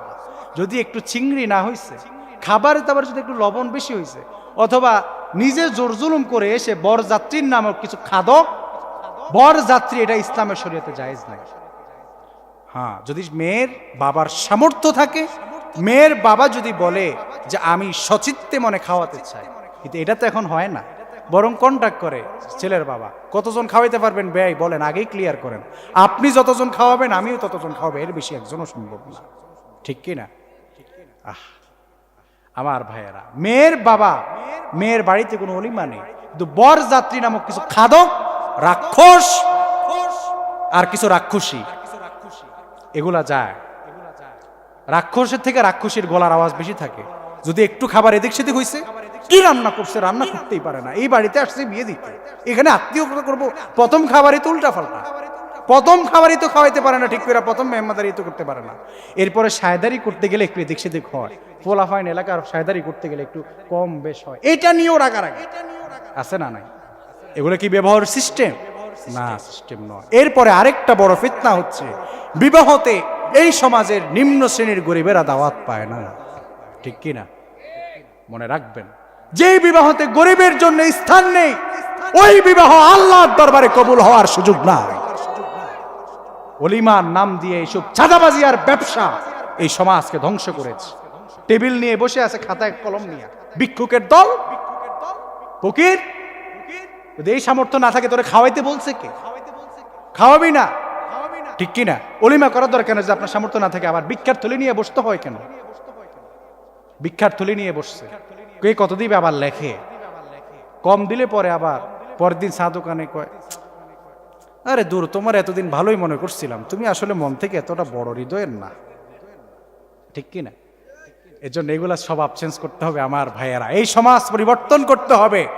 এই সমাজে বিবাহকে যত কঠিন করা হয়েছে, এই সমাজে বিবাহকে কঠিন করে দিয়ে আজকের যুব সমাজকে চরিত্রহীনতার দিকে ঠেলে দেওয়া হয়েছে। এবং এই জন্য এই সমাজের প্রত্যেকটি মুরব্বী দায়ী, প্রত্যেকটি মাতবর দায়ী। আমার ভাইয়েরা, এই মাতাব্বরী মুরব্বীদের বন্ধ করতে হবে, এই বিবাহকে সহজ করে দিতে হবে। বিবাহ কত সহজ বিষয় ছিল, শেষ করে দিচ্ছি। আল্লাহর হাবিব সাল্লাল্লাহু আলাইহি সাল্লামের কাছে একজন সাহাবী এসেছিলেন, সাহাবীর নাম হযরত সাদ রাদিয়াল্লাহু তাআলা আনহু। সাদ আল্লাহর নবীর এমন একজন সাহাবী, আরে সাদ কালো, কুচকুচে কালো, পরার জন্য জুতা নাই।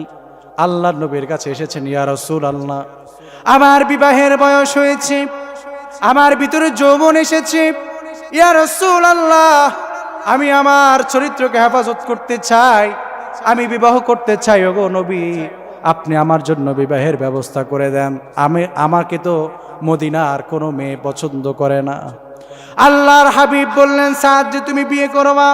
বলে, ইয়া রাসূলুল্লাহ, জি করব। আল্লাহর হাবিব একটি চিলকোট লিখলেন, আর আল্লাহর হাবিব বললেন, অমুক ঘরে যাও, কেননা ওইখানে মদিনার সবচেয়ে সুন্দরী মেয়ের বসবাস। আল্লাহু আকবার। কালো সাহাবী, পায়ে জুতা নাই, আল্লাহর হাবিব বললেন, যাও মদিনার সবচেয়ে সুন্দরী মেয়ের বাড়িতে যাও। আল্লাহু আকবার। একজন সাহাবীকে পাঠালেন সিলকোট নিয়ে। বাড়ির মেন ফটকে প্রবেশ করার পরে সাহাবী ডাক দিয়ে বলেন, ঘরের মধ্যে কে আছেন, সামনে আসেন। মেয়ের বাবা সামনে আসলো। এবার ওই সাহাবী বললেন, আমি আল্লাহর হাবিব সাল্লাল্লাহু আলাইহি ওয়াসাল্লামের পক্ষ থেকে এসেছি বিবাহের প্রস্তাব নিয়ে। এবার মেয়ের বাবা বলল, কি বলো? এটা তো বড় খুশির সংবাদ। মেয়ের বাবা কি বলছে? বড় খুশির সংবাদ, কারণ মেয়ের বাবা মনে করেছে বিবাহের প্রস্তাব দিয়েছেন আল্লাহর নবী, নবীর কাছে বিয়ে দিতে পারবেন, এটা থেকে বড় সৌভাগ্যের আর কিছু হতে পারে। তিনি অত্যন্ত খুশি। তিনি বললেন, আলহামদুলিল্লাহ, আমার কোনো আপত্তি নেই। বলেন, না, যেটা ভেবেছেন ওইটা না, আল্লাহর নবী বলেছেন আমার সাথে আপনার মেয়েকে বিবাহ দিতে। কিরে বেটা, তোর পায়ে নাই জুতা, দেখতে কালো, এত কুচ্ছিত, তুমি আমার এত সুন্দরী মেয়েকে বিবাহ করবা, এই সাহস তোমাকে কে দিয়েছে? বলে, যাও, বের হয়ে যাও ঘর থেকে। পাশের পর্দার আড়াল থেকে মেয়ে সব কিছু প্রত্যক্ষ করছে। আল্লাহু আকবার। মেয়ে তার বাবাকে পর্দার আড়াল থেকে ডাকলো, বলল, বাবা, আল্লাহর হাবিব তিনি যে খরচ খাইতেই তো পারে না, নিজে একটা সিগারেট খাইতে হলে 10টা বন্ধুর কাছে খুঁজছে একটা সিগারেট নিতে হয়, আর সে যদি বিয়ের চিন্তা তার ভিতরে আসে তো তার এই হচ্ছে অবস্থা। যাই হোক, প্রিয় যুবক ভাইয়ারা, তোমরা তোমাদের চরিত্রকে হেফাজত করো। এই লম্বা সময়ের আলোচনার মূল উদ্দেশ্য হচ্ছে আল্লাহর হাবিব বিবাহকে অধিকতর সহজ করেছেন, অধিকতর সহজ করেছেন, এবং আল্লাহর হাবিব সাল্লাল্লাহু আলাইহি ওয়াসাল্লাম বিবাহকে অধিকতর সহজ করেছেন এজন্য যেন আমরা আমাদের চরিত্রকে হেফাজত করতে পারি। আর এই সমাজ, এই রাষ্ট্র, আমাদের সামাজিক জীবন, রাষ্ট্রীয় জীবন, আন্তর্জাতিক জীবন, বুঝেন তো, আন্তর্জাতিক জীবন মানে উপরের চাপ, যে উপরের চাপের ফলে ডক্টর জাকির নায়েকের মতো একজন বিজ্ঞ প্রজ্ঞা সম্পন্ন ব্যক্তি বাংলাদেশে ঢুকতে পারে নাই। যিনি বাংলাদেশে আসবেন ডেট হয়ে গেছে, তিনি বাংলাদেশে আসবেন। ডক্টর জাকির নায়েককে এদেশের অনেক মোল্লারাও ডক্টর জাকির নায়েককে মূল্য দিতে পারলো না। আরে মেয়ে, আমি তো বসে আছি আপনাদের মতো এই লালপুরের কিছু মানুষদেরকে নিয়ে, যাদের এডুকেশনাল ব্যাকগ্রাউন্ড খুঁজলে অনেকে মেট্রিক পাস, ইন্টার পাস, খুব কম পাওয়া যাবে, এলএলবি পাস বা এরকম শিক্ষিত মানুষ এখানে কয়জন আছেন? আর ডক্টর জাকির নায়েক এমন একজন ব্যক্তি যিনি গোটা পৃথিবীর বুকে দাঁড়িয়ে হাজার হাজার অ্যাডভোকেট, হাজার হাজার এমপি, মন্ত্রী, সর্বোচ্চ শিক্ষিত ব্যক্তিদেরকে সামনে নিয়ে তিনি লেকচার দেন। আল্লাহর কোরআনের সৌন্দর্য তিনি মানুষের সামনে তুলে ধরেন এবং প্রতিদিন শত শত বিধর্মী এই শিক্ষিত ব্যক্তিদের মাথাকে নোয়া দেয়া তিনি তাদেরকে কালেমা পড়িয়ে মুসলমান বানান। আল্লাহু আকবার। এরকম একজন ব্যক্তিকে আমাদের অনেক খুণ্ড মৌলবীরা ওনাকে সহ্য করতে পারেন, ওনার বিরোধিতা করে। ওনার মতো একজন ব্যক্তি বাংলাদেশে আসবেন, আমাদের আন্তর্জাতিক পর্যায় থেকে চাপ এসেছে উনি যেন বাংলাদেশে ঢুকতে না পারেন।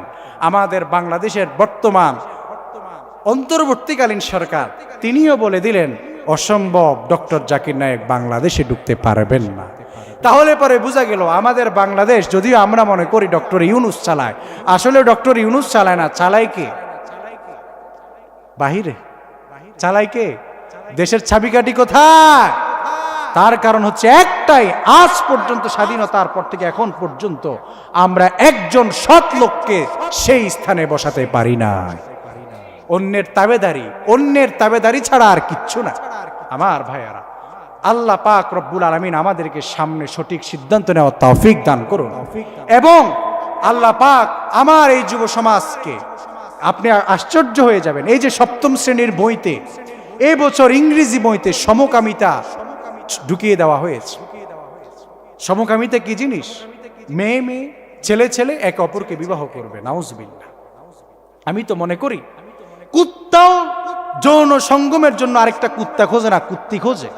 আর যেগুলা যৌন ক্ষমতাকে নিধনের জন্য পুরুষ হয়ে পুরুষকে খোঁজে, ওইগুলা আসলে এক কুত্তার থেকেও আরো নিকৃষ্ট। কিভাবে সম্ভব এগুলা? আর এগুলো পশ্চিমা কালচার, এগুলো আজকে আমাদের এই সমাজে সুকৌশলে ঢুকিয়ে দেওয়া হচ্ছে। আমার দেশের যুবকদেরকে চতুর্মুখী ফিতনার গ্রাস করে আছে। আল্লাহ পাক আমাদের এই যুব সমাজকে হেফাজত করুক। আল্লাহর হাবিব বলেছেন কিয়ামতের পূর্বে এই ফিতনার সময় যেই যুবকেরা তার চরিত্রকে হেফাজত করে চলতে পারবে সেই যুবকরা শ্রেষ্ঠ চরিত্রবান হবে।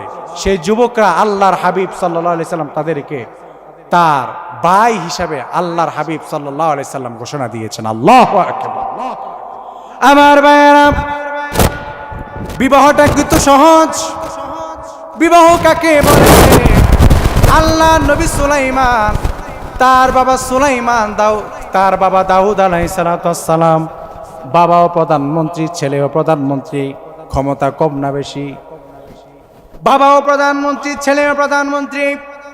আল্লাহ নবী সুলাইমানের যখন বয়স হলো, আল্লাহ নবী সুলাইমান বলল, ও মন্ত্রী পরিষদ, ও সকল মন্ত্রীরা শোনো, আমি বিয়ে করব, তোমরা আমার জন্য একজন যোগ্য পাত্রী দেখবা, কিন্তু আমার জন্য তোমরা যে মেয়ে দেখবা তার কিছু বৈশিষ্ট্য লাগবে। 1 নাম্বার বৈশিষ্ট্য, তার মধ্যে দিনদারিত্ব থাকতে হবে।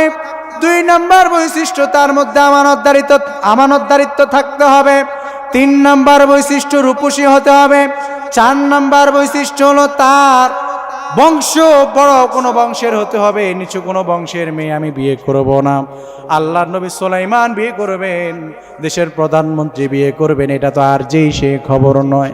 মুহূর্তের মধ্যেই খবর গোটা রাষ্ট্রের আনাচে কানাচে পৌঁছে গেছে, এবং কি জেলের পল্লীতে, বেদের পল্লীতে পৌঁছে গেছে।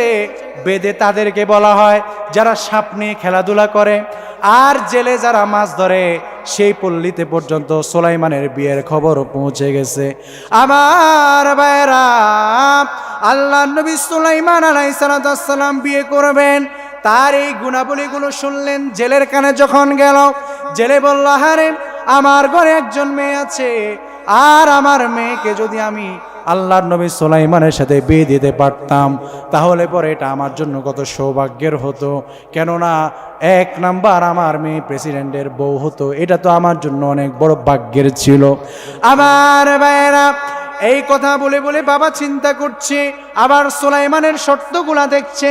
সুলাইমান যতগুলো শর্ত দিয়েছে, তার মধ্যে একটি শর্ত হচ্ছে, সুলাইমান আলাইহিস সালাম বলেছেন বংশ তার বড় বংশ হতে হবে, প্রসিদ্ধ বংশ হতে হবে, নিচু কোনো বংশের মেয়েকে তিনি বিয়ে করবেন না।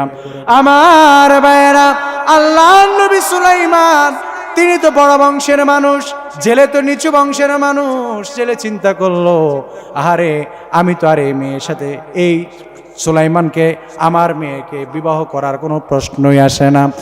বিকেল বেলায় মেয়ের চুলগুলো মা বেনি করে দিচ্ছে।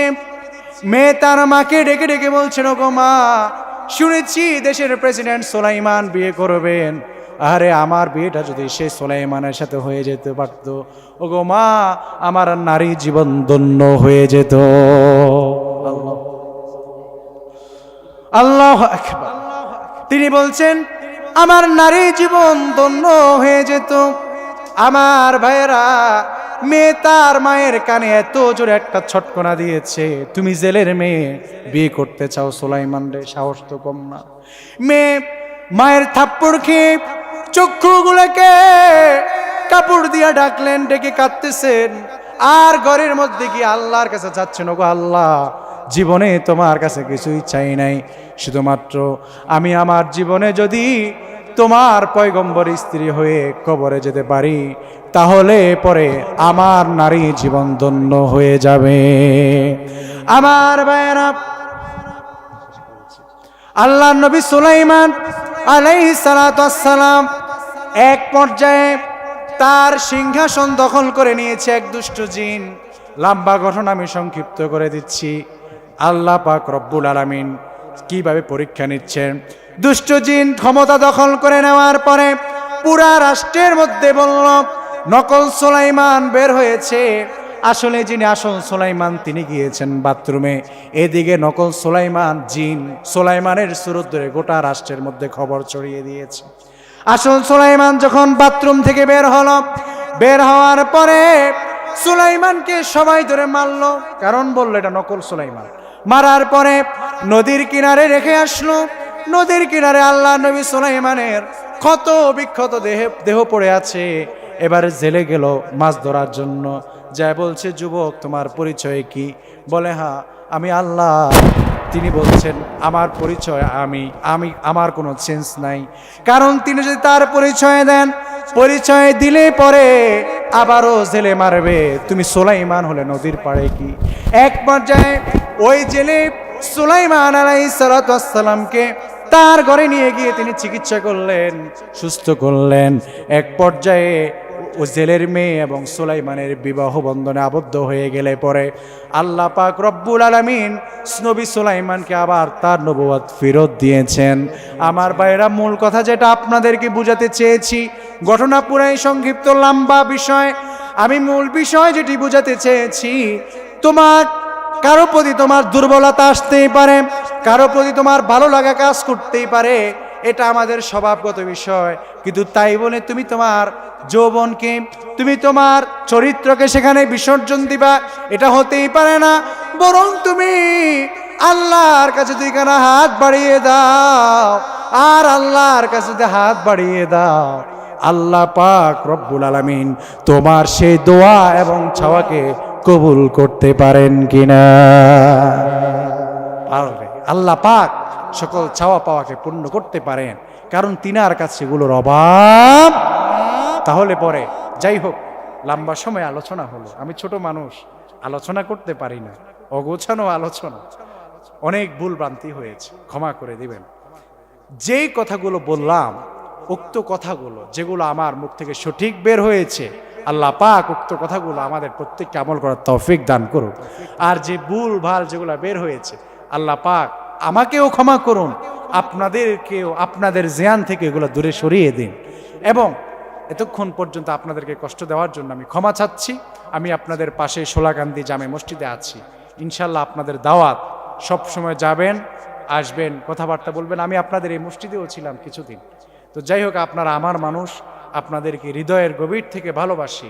আমার প্রিয় যুবক ভাইদের প্রতি অনুরোধ, তোমাদেরকে যে নসিহত করলাম যে তোমরা নিজের চরিত্রকে হেফাজত করো, তোমরা তোমাদের চরিত্রের দিকে বিশেষ খেয়াল রাখবা, এতটুকু নসিহত তোমাদের প্রতি রেখে, এবং বৃদ্ধ বাবাজিদের প্রতি নসিহত হচ্ছে আপনার ছেলে যদি উপযুক্ত হয়ে যায় অতি দ্রুত বিয়ে দিয়ে দেন।